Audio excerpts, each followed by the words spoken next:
ಎಲ್ಲರಿಗೂ ನಮಸ್ಕಾರ ಸ್ನೇಹಿತರೆ. ಜ್ಯೋತಿ ರೆಸಿಪೀಸ್ ಕನ್ನಡ ಯೂಟ್ಯೂಬ್ ಚಾನಲ್ಗೆ ಎಲ್ಲರಿಗೂ ಸ್ವಾಗತ ಸುಸ್ವಾಗತ.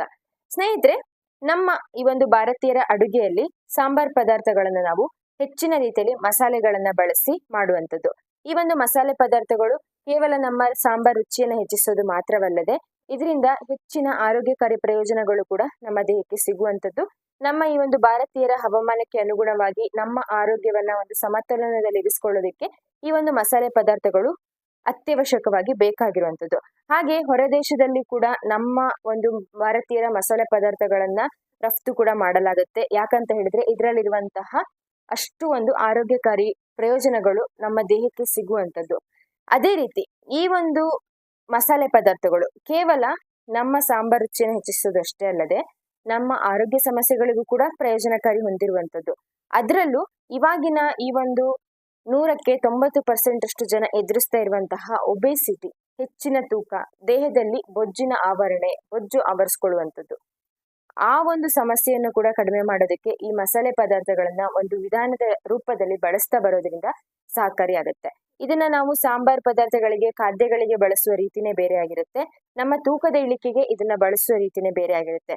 ಈ ಒಂದು ರೀತಿಯಲ್ಲಿ ಈ ಸಾಂಬಾರ್ ಪದಾರ್ಥಗಳನ್ನ ನಾವು ಈ ಒಂದು ಮಸಾಲೆ ಪದಾರ್ಥಗಳನ್ನ ಬಳಸೋದ್ರಿಂದ ಇವು ನಮ್ಮ ದೇಹದಲ್ಲಿ ಕೊಬ್ಬಿನಾಂಶದ ಕರಗುವಿಕೆಗೆ ಸಹಕಾರಿಯಾಗುತ್ತೆ. ನಮ್ಮ ಚಾನೆಲ್ ನಲ್ಲಿ ನಾನು ಸಾಕಷ್ಟು ಒಂದು ವೇಟ್ ಲಾಸ್ ಟಿಪ್ಸ್ ಗಳನ್ನ ನಿಮಗೆ ಶೇರ್ ಮಾಡಿದ್ದೀನಿ.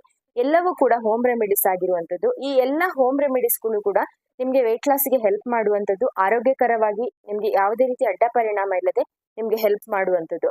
ಅದೇ ರೀತಿ ಈ ಒಂದು ವಿಡಿಯೋನು ಅಷ್ಟೇ, ಈ ಒಂದು ವಿಡಿಯೋದಲ್ಲಿ ಬಳಸಿರುವ ಈ ಒಂದು ಪದಾರ್ಥನೂ ಅಷ್ಟೇ ನಮ್ಮ ಅಡುಗೆಗೆ ಮಾತ್ರವಲ್ಲದೆ ನಮ್ಮ ತೂಕದ ಇಳಿಕೆಗೆ, ನಮ್ಮ ದೇಹದಲ್ಲಿ ಸಂಗ್ರಹವಾಗಿರುವ ಬೊಜ್ಜಿನಾಂಶದ ಕರಗುವಿಕೆಗೆ ಸಹಕಾರಿಯಾಗುತ್ತೆ. ನಮ್ಮ ದೇಹದಲ್ಲಿ ಯಾವ ಕಾರಣಕ್ಕೆ ಬೊಜ್ಜಿನಾಂಶ ಅನ್ನೋದು ಸಂಗ್ರಹವಾಗುತ್ತೆ ಅನ್ನೋದು ಸಾಕಷ್ಟು ಜನರಿಗೆ ಒಂದು ತಿಳ್ಕೊಳ್ಳೋದು ತುಂಬಾನೇ ಕಷ್ಟಕರವಾಗಿರುತ್ತೆ. ಯಾಕಂತ ಹೇಳಿದ್ರೆ ಇವಾಗಿನ ಲೈಫ್ ಸ್ಟೈಲೇ ಹಾಗಾಗಿದೆ. ಎಂಥವರಿಗೂ ಕೂಡ ಒಂದು ದೇಹದಲ್ಲಿ ಹೆಚ್ಚಿನ ತೂಕ ಅನ್ನೋದು ಆಗ್ತಾ ಹೋಗುತ್ತೆ. ಇವಾಗಿನ ಆಹಾರ ಪದ್ಧತಿ ಇರ್ಬೋದು, ಲೈಫ್ ಸ್ಟೈಲ್ ಇರ್ಬೋದು, ಕೆಲವೊಂದು ಆರೋಗ್ಯ ಸಮಸ್ಯೆಗಳಿಂದ ಇರ್ಬೋದು, ಇನ್ನು ಕೆಲವರಿಗೆ ಅನುವಂಶೀಯತೆಯಿಂದನೂ ಕೂಡ ಬಂದಿರುತ್ತೆ. ಈ ಒಂದು ಬೊಜ್ಜಿನಾಂಶವನ್ನ, ಈ ಒಂದು ಹೆಚ್ಚಿನ ತೂಕವನ್ನ ನಾವು ಕಡಿಮೆ ಮಾಡ್ಕೊಳ್ಳದೆ ಹೋದ್ರೆ ಮುಂದಿನ ದಿನಗಳಲ್ಲಿ ಅದರಿಂದ ಎದುರಾಗಬಹುದಾದಂತ ಅಡ್ಡ ಪರಿಣಾಮಗಳು, ಅದರಿಂದ ಎದುರಾಗಬಹುದಾದಂತ ಕೆಲವೊಂದು ಸಮಸ್ಯೆಗಳನ್ನ ನಾವು ಎದುರಿಸಬೇಕಾಗತ್ತೆ. ಹಾಗಾಗಿ ನಮ್ಮ ದಿನನಿತ್ಯದ ಆಹಾರ ಪದ್ಧತಿಯಲ್ಲೇ ಈ ಒಂದು ಕೆಲವೊಂದು ಮನೆಮದ್ದುಗಳನ್ನ ನಾವು ರೂಢಿ ಮಾಡ್ಕೊಂಡು ಹೋದ್ರೆ ಖಂಡಿತವಾಗಿಯೂ ನಮ್ಗೆ ಯಾವುದೇ ರೀತಿ ನಮ್ಮ ದೇಹದಲ್ಲಿ ಬೊಜ್ಜಿನಾಂಶದ ಆವರಣೆಗೆ, ಬೊಜ್ಜಿನಾಂಶ ಸಂಗ್ರಹವಾಗೋದಕ್ಕೆ ಈ ಪದಾರ್ಥಗಳು ಬಿಡೋದಿಲ್ಲ. ಹಾಗೆ ನಮ್ಮ ದೇಹದಲ್ಲಿ ಸಂಗ್ರಹವಾಗುವ ಕೊಬ್ಬನ್ನ ತಡೆಯೋದಕ್ಕೆ ಸಹಾಯ ಮಾಡುತ್ತೆ. ಹಾಗಾಗಿ ಇವತ್ತಿನ ವಿಡಿಯೋದಲ್ಲಿ ನಾನು ಈ ಒಂದು ಮಸಾಲೆ ಪದಾರ್ಥವನ್ನ ಬಳಸ್ಕೊಂಡು ನಮ್ಮ ದೇಹದ ತೂಕದ ಇಳಿಕೆಗೆ ಇದನ್ನ ಹೇಗೆ ತಯಾರಿಸ್ಕೊಳ್ಳೋದು ಅನ್ನೋದನ್ನ ನಿಮ್ಗೆ ತಿಳಿಸ್ಕೊಡ್ತಾ ಇದ್ದೀನಿ. ನೀವು ಕೂಡ ನಿಮ್ಮ ವೇಟ್ ಲಾಸ್ ಜರ್ನಿಯಲ್ಲಿದ್ರೆ ನಿಮ್ಗೆ ತುಂಬಾನೇ ಯೂಸ್ಫುಲ್ ಆಗುವಂತ ವಿಡಿಯೋ. ಹಾಗಾಗಿ ವಿಡಿಯೋನ ಎಲ್ಲೂ ಸ್ಕಿಪ್ ಮಾಡದೆ ಕೊನೆವರೆಗೂ ನೋಡಿ. ಹಾಗೆ ನಮ್ಮ ಚಾನೆಲ್ನ ಸಬ್ಸ್ಕ್ರೈಬ್ ಮಾಡಿಕೊಂಡು ವಿಡಿಯೋ ಇಷ್ಟ ಆದ್ರೆ ಒಂದು ಲೈಕ್ ಮಾಡೋ ಮುಖಾಂತರ ನಿಮ್ಮ ಅಭಿಪ್ರಾಯ ಏನಾದ್ರೂ ಇದ್ರೆ ಕಮೆಂಟ್ ಮಾಡಿ ತಿಳಿಸಬಹುದು. ವಿಡಿಯೋ ಪಕ್ಕದಲ್ಲಿರುವ ಬೆಲ್ ಐಕನ್ ಪ್ರೆಸ್ ಮಾಡಿದ್ರೆ ನಾವು ಮಾಡುವ ಎಲ್ಲ ಹೊಸ ವಿಡಿಯೋಗಳ ನೋಟಿಫಿಕೇಶನ್ ನಿಮ್ಗೆ ಮೊದಲನೇದಾಗಿ ಬರುತ್ತೆ. ಬನ್ನಿ, ಹಾಗಿದ್ರೆ ಜಾಸ್ತಿ ತಡ ಮಾಡದೆ ಈ ಒಂದು ಮಸಾಲೆ ಪದಾರ್ಥ ಯಾವುದು, ಇದನ್ನ ಹೇಗೆ ಬಳಸಬೇಕು ಅನ್ನೋದನ್ನ ತಿಳ್ಕೊಳ್ಳೋಣ. ನೀವಿಲ್ಲಿ ನೋಡ್ತಾ ಇರುವಂತಹ ಈ ಒಂದು ಮಸಾಲೆ ಪದಾರ್ಥವನ್ನ ನಾವು ಮರಾಠಿ ಮೊಗ್ಗು ಅಥವಾ ಕ್ಯಾಪ್ ಆಫ್ ಬರ್ಡ್ಸ್ ಅಂತ ಹೇಳಿ ಕರಿತೀವಿ. ಇದನ್ನ ನಾವು ಜಾಸ್ತಿಯಾಗಿ ಪಲಾವ್, ರೈಸ್ ಬಾತ್, ಬಿರಿಯಾನಿಗಳಲ್ಲಿ ನೋಡಿರ್ತೀವಿ. ಒಂದು ಫ್ಲೇವರ್ಗೋಸ್ಕರ, ಒಂದು ರುಚಿಯನ್ನು ಹೆಚ್ಚಿಸೋದಕ್ಕೋಸ್ಕರ ಬಳಸುವಂಥದ್ದು. ಆದರೆ ಇದನ್ನ ನಮ್ಮ ತೂಕದ ಇಳಿಕೆಗೆ ಹೇಗೆ ಬಳಸ್ಕೊಳ್ಬಹುದು ಅಂತ ನೋಡಿದ್ರೆ, ಇಲ್ಲಿ ನಾನು ಒಂದು ಪಾತ್ರೆಗೆ ಒಂದು ದೊಡ್ಡ ಗ್ಲಾಸಲ್ಲಿ ನೀರನ್ನು ಹಾಕ್ಕೊಳ್ತಾ ಇದ್ದೀನಿ. ನೀರನ್ನು ನಾವು ಚೆನ್ನಾಗಿ ಕುದಿಯೋದಕ್ಕೆ ಬಿಡಬೇಕು. ಅವಾಗ ಒಂದು 3ರಿಂದ 4 ಈ ಒಂದು ಮರಾಠಿ ಮೊಗ್ಗನ್ನ ಈ ಕುದಿಯುವ ನೀರಿನಲ್ಲಿ ಹಾಕುವಂಥದ್ದು. ಹೀಗೆ ಹಾಕಿದಾಗ ಆ ನೀರಿನ ಕಲರ್ ಕೂಡ ಚೇಂಜ್ ಆಗುತ್ತೆ. ಹಾಗೆ ಆ ಮರಾಠಿ ಮೊಗ್ಗಿನ ಒಂದು ಸಾರಾಂಶ ಅನ್ನೋದು ನೀರಲ್ಲಿ ಚೆನ್ನಾಗಿ ಅಬ್ಸರ್ವ್ ಆಗುತ್ತೆ. ಈ ಒಂದು ಮರಾಠಿ ಮೊಗ್ಗನ್ನ ಬಳಸೋದ್ರಿಂದ, ಈ ಒಂದು ನೀರನ್ನ ಅಥವಾ ಚಹಾದ ರೂಪದಲ್ಲಿ ಇದನ್ನ ಸೇವನೆ ಮಾಡೋದ್ರಿಂದ ಇದು ನಮ್ಮ ದೇಹದಲ್ಲಿ ಚಯಾಪಚಯ ಕ್ರಿಯೆ ಅಂದ್ರೆ ಮೆಟಬಾಲಿಕ್ ಸಿಸ್ಟಮ್ ಅನ್ನ ಬೂಸ್ಟ್ ಮಾಡುತ್ತೆ. ನಮ್ಮ ಜೀರ್ಣಕ್ರಿಯೆಯನ್ನ ಸುಧಾರಣೆಗೊಳಿಸುತ್ತೆ. ಇದರ ಮುಖಾಂತರ ನಮ್ಮ ದೇಹದಲ್ಲಿ ತೂಕದ ಇಳಿಕೆಗೆ ಇದು ಸಹಾಯಕ ಆಗುವಂಥದ್ದು. ಇನ್ನು ಎರಡನೇದಾಗಿ ನಾನು ಒಂದು 4 ಲವಂಗವನ್ನ ಸೇರಿಸಿದ್ದೀನಿ. ಕ್ಲೋಸ್ ಇದರ ಜೊತೆಯಲ್ಲಿ ಈ ಒಂದು ಲವಂಗವನ್ನು ಬಳಸೋದ್ರಿಂದ ನಿಮಗೆ ಗೊತ್ತಿರುವ ಹಾಗೆ ಈ ಒಂದು ಲವಂಗದಲ್ಲಿ ನಮಗೆ ಯೂಸಿನಾಲ್ ಅನ್ನೋ ಒಂದು ಕಾಂಪೌಂಡ್ ಸಿಗುತ್ತೆ. ಈ ಯೂಸಿನಾಲ್ ಕಾಂಪೌಂಡ್ ಇದು ನಮ್ಮ ದೇಹದಲ್ಲಿ ಇರುವಂತಹ ರಕ್ತದಲ್ಲಿರುವಂತಹ ಸಕ್ಕರೆ ಮಟ್ಟವನ್ನು ನಿಯಂತ್ರಣ ಮಾಡುತ್ತೆ, ಡಯಾಬಿಟಿಸ್ ಕಂಟ್ರೋಲ್ಗೆ, ಹಾಗೆ ನಮ್ಮ ಹಸಿವನ್ನು ನಿಯಂತ್ರಣ ಮಾಡುತ್ತೆ, ನಮ್ಮ ಜೀರ್ಣಕ್ರಿಯೆಯನ್ನು ಸುಧಾರಣೆಗೊಳಿಸುತ್ತೆ, ನಮ್ಮ ದೇಹದಲ್ಲಿ ಕೊಬ್ಬಿನ ಅಂಶದ ಸುಡುವಿಕೆಗೆ ಸಹಕಾರಿಯಾಗುವಂಥದ್ದು. ಇನ್ನು ಮೂರನೇದಾಗಿ ಒಂದು ಅರ್ಧ ಚಮಚದಷ್ಟು ಮೆಂತ್ಯ ಕಾಳನ್ನು ಸೇರಿಸಿದ್ದೀನಿ, ಫೆನುಗ್ರಿಕ್ ಸೀಡ್ಸ್ ಅನ್ನ. ಈ ಮೆಂತ್ಯ ಕಾಳು ಕೂಡ ಅಷ್ಟೇ ನಮ್ಮ ದೇಹದ ತೂಕದ ಇಳಿಕೆಗೆ ಒಂದು ಉತ್ತಮವಾದ ಆಹಾರ ಪದಾರ್ಥ.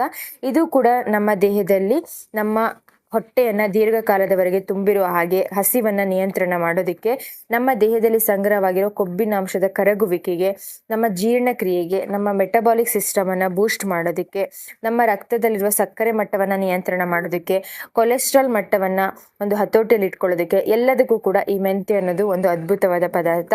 ಈ ಮೂರೂ ಪದಾರ್ಥಗಳನ್ನು ನೀರಿನಲ್ಲಿ ಹಾಕಿ ನಾವು ಚೆನ್ನಾಗಿ ಕುದಿಸ್ಬೇಕು. ಅದರ ಸಾರಾಂಶ ಎಲ್ಲ ನೀರಲ್ಲಿ ಚೆನ್ನಾಗಿ ಬೆರಿಬೇಕು.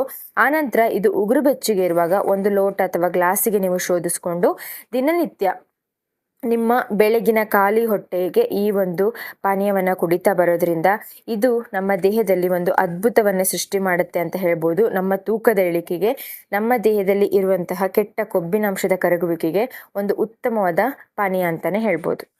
ನೋಡಿದ್ರಲ್ವಾ ಈ ಒಂದು ಮಸಾಲೆ ಪದಾರ್ಥ ಯಾವುದು, ಇದನ್ನ ಹೇಗೆ ಬಳಸಬೇಕು, ಇದರಿಂದ ಸಿಗುವ ಆರೋಗ್ಯಕಾರಿ ಪ್ರಯೋಜನಗಳು ಏನು, ಇದು ನಮ್ಮ ದೇಹದಲ್ಲಿ ಕೊಬ್ಬಿನಾಂಶದ ಕರಗುವಿಕೆಗೆ ಹೇಗೆ ಸಹಾಯ ಮಾಡುತ್ತೆ ಅನ್ನುವ ಪೂರ್ತಿ ಮಾಹಿತಿಯನ್ನು ನಿಮಗೆ ತಿಳಿಸಿದ್ದೀನಿ.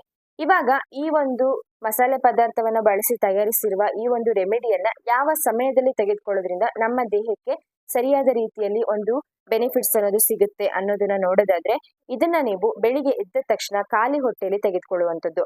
ಯಾವುದೇ ಆಗ್ಲಿ, ಕೆಲವರಿಗೆ ಬೆಳಿಗ್ಗೆ ಎದ್ದ ತಕ್ಷಣ ಬಿಸಿ ನೀರನ್ನ ಕುಡಿಯೋ ರೂಢಿ ಇರುತ್ತೆ, ಇನ್ನು ಕೆಲವರು ಒಂದು ಬಗೆಯ ರೂಢಿಯನ್ನ ಮಾಡ್ಕೊಂಡಿರ್ತಾರೆ, ಇನ್ನು ಕೆಲವರು ಟೀ ಕಾಫಿಯನ್ನ ರೂಢಿ ಮಾಡ್ಕೊಂಡಿರ್ತಾರೆ. ಈ ಒಂದು ಟೀ ಕಾಫಿಯನ್ನ ಕುಡಿಯೋ ರೂಢಿಯಿಂದಾನೆ ನಮ್ಮ ದೇಹದಲ್ಲಿ ಬೊಜ್ಜಿನ ಅಂಶದ ಸಂಗ್ರಹ ಆಗ್ತಾ ಹೋಗುತ್ತೆ. ಅದರ ಬದಲು ನಾವು ಈ ರೀತಿಯಾದ ಒಂದು ಹೆಲ್ದಿ ಡ್ರಿಂಕ್ಸ್ ಗಳನ್ನ, ನಮ್ಮ ದೇಹಕ್ಕೆ ಒಂದು ಸಹಕಾರಿಯಾಗುವಂತಹ ಆರೋಗ್ಯಕಾರಿ ಪಾನೀಯಗಳನ್ನ ಸೇವನೆ ಮಾಡ್ತಾ ಬರೋದ್ರಿಂದ ಇವು ನಮ್ಮ ತೂಕದ ಇಳಿಕೆ ಮಾತ್ರವಲ್ಲದೆ ಇನ್ನಿತರ ಆರೋಗ್ಯ ಸಮಸ್ಯೆಗಳಿಂದ ದೂರ ಬರೋದಕ್ಕೆ ಸಹಾಯ ಮಾಡುತ್ತೆ. ಬೆಳಿಗ್ಗೆ ಎದ್ದ ತಕ್ಷಣ ನಮ್ಮ ದೇಹಕ್ಕೆ ನಾವು ಒಳ್ಳೆಯ ಒಂದು ಆಹಾರವನ್ನ ಕೊಟ್ಟಾಗ ನಮ್ಮ ದೇಹ ಸರಿಯಾದ ರೀತಿಯಲ್ಲಿ ಒಂದು ಪೋಷಕಾಂಶಗಳನ್ನ ಹೀರಿಕೊಳ್ಳುತ್ತೆ. ಹಾಗೆ ನಮ್ಮ ದೇಹದ ಎಲ್ಲ ಅಂಗಾಂಗಗಳಿಗೂ ಸರಿಯಾದ ರೀತಿಯಲ್ಲಿ ಪೋಷಕಾಂಶಗಳು ಹೋಗೋದಕ್ಕೆ ಒಂದು ಸಹಾಯ ಮಾಡುವ ಮುಖಾಂತರ ನಮ್ಮ ದೇಹ ದಿನವಿಡೀ ಒಂದು ಆಕ್ಟಿವ್ ಆಗಿರೋದಕ್ಕೆ ಸಹಕಾರಿಯಾಗುತ್ತೆ. ಹಾಗೆ ನಮ್ಮ ದೇಹದಲ್ಲಿ ಇರುವ ಅನೇಕ ರೀತಿಯ ಸಮಸ್ಯೆಗಳಿಂದ ದೂರ ಬರೋದಕ್ಕೂ ಸಹಕಾರಿಯಾಗುತ್ತೆ. ಹಾಗಾಗಿ ಆದಷ್ಟು ಒಂದು ವೆಯ್ಟ್ ಲಾಸ್ ಡ್ರಿಂಕ್ ಗಳನ್ನ ತೆಗೆದುಕೊಳ್ಳುವಾಗ ಬೆಳಗ್ಗೆ ಖಾಲಿ ಹೊಟ್ಟೆಯಲ್ಲಿ ತೆಗೆದುಕೊಳ್ಳೋದ್ರಿಂದ ಒಳ್ಳೆ ರಿಸಲ್ಟ್ ಅನ್ನೋದು ನಮಗೆ ಸಿಗುತ್ತೆ. ಅದೇ ರೀತಿ ಈ ಒಂದು ರೆಮಿಡಿಯನ್ನ ಕೂಡ ನೀವು ಬೆಳಿಗ್ಗೆ ಖಾಲಿ ಹೊಟ್ಟೆಯಲ್ಲಿ ತೆಗೆದುಕೊಳ್ಳಿ. ಆನಂತರ ಇದನ್ನ ತೆಗೆದುಕೊಂಡು ಒಂದು ಅರ್ಧ ಮುಕ್ಕಾಲು ಗಂಟೆ ಆದ್ಮೇಲೆ ನಿಮ್ಮ ಒಂದು ಡೈಲಿ ಒಂದು ತಿಂಡಿ ತಿನಿಸಿ ಏನಿರುತ್ತೆ ಅದನ್ನ ನೀವು ತೆಗೆದುಕೊಳ್ಬಹುದು. ಹೀಗೆ ನೀವು ಕಂಟಿನ್ಯೂಸ್ ಆಗಿ ತೆಗೆದುಕೊಳ್ತಾ ಹೋದ್ರೆ ಇದರ ಜೊತೆಲಿ ನೀವು ನಿಮ್ಮ ಆಹಾರ ಪದ್ಧತಿ ಹೆಲ್ದಿ ಬ್ಯಾಲೆನ್ಸ್ಡ್ ಮೀಲ್ ಅನ್ನ ತೆಗೆದುಕೊಳ್ಬೇಕು. ದಿನನಿತ್ಯ 30-40 ನಿಮಿಷಗಳ ಕಾಲ ಆಕ್ಟಿವಿಟೀಸ್ ಮಾಡೋ ಮುಖಾಂತರ, ವಾಕಿಂಗ್ ಆಗಿರ್ಬೋದು, ಎಕ್ಸರ್ಸೈಸ್ ಆಗಿರ್ಬೋದು, ಇದನ್ನ ಮಾಡೋ ಮುಖಾಂತರ ಬಾಡಿಯನ್ನು ಆಕ್ಟಿವ್ ಆಗಿ ಇಟ್ಕೊಳ್ಬೇಕು. ಕ್ಯಾಲೋರಿ ಎಕ್ಸ್ಪೆಂಡಿಚರ್ ಅನ್ನೋದು ನಮ್ಮ ದೇಹದಲ್ಲಿ ಹೆಚ್ಚಾಗಿರ್ಬೇಕು. ಹಾಗೆ ಬಾಡಿಯನ್ನು ಹೈಡ್ರೇಟ್ ಆಗಿ ಇಟ್ಕೊಳ್ಬೇಕು. 3-4 ಲೀಟರ್ ನೀರಿನ ಅವಶ್ಯಕತೆ ನಮ್ಮ ದೇಹಕ್ಕೆ ಇರುವಂತದ್ದು. ಅಷ್ಟು ಪ್ರಮಾಣದ ನೀರನ್ನ ಕುಡಿಯೋ ಮುಖಾಂತರ ನಮ್ಮ ದೇಹವನ್ನು ಹೈಡ್ರೇಟ್ ಆಗಿ ಇಟ್ಕೊಳ್ಬೇಕು. ಹಾಗೆ ಸ್ಟ್ರೆಸ್ ಫ್ರೀ ಆಗಿರ್ಬೇಕು. ಯೋಗಾಭ್ಯಾಸ, ಧ್ಯಾನ ಇವುಗಳನ್ನ ಮಾಡ್ಕೊಳ್ಳೋ ಮುಖಾಂತರ ದಿನಕ್ಕೆ ಒಂದು 30 ನಿಮಿಷಗಳ ಕಾಲ ಸ್ಟ್ರೆಸ್ ಫ್ರೀ ಆಗಿರ್ಬೇಕು.